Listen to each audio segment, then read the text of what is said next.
Et nous partons au Mali maintenant, cette guerre dont on parle moins, mais qui connaît des heures décisives dans le massif des Iforas au nord, base de repli d'Al-Qaïda au Maghreb islamique. Voici le premier reportage d'une équipe de journalistes de télévision là-bas, en l'occurrence France 24.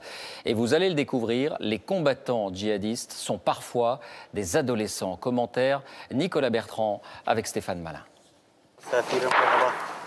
Les premiers tirs résonnent. La patrouille vient à peine de commencer.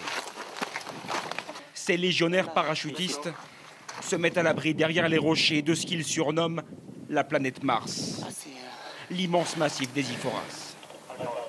Des combattants sont repérés. D'environ 4 à 5 personnels. 4 à 5 djihadistes cachés dans des cavités à quelques dizaines de mètres. Les tirs reprennent. La première section est sous le feu. Les légionnaires donnent l'assaut. 4 hommes sont au sol, morts côté islamiste. Mais une tête dépasse entre les rochers. Entendez bien, ok? Moi, copain, d'accord? Toi, tu vas te lever deux mains, comme ça.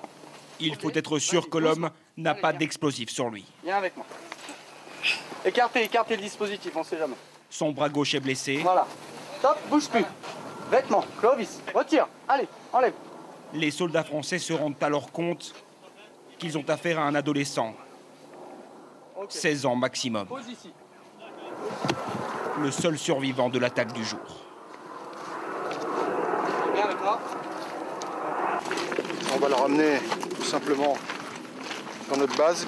Il sera interrogé en fonction de ce qu'il pourra nous apporter comme renseignement sur le terrain et sur la situation des groupes djihadistes dans la région.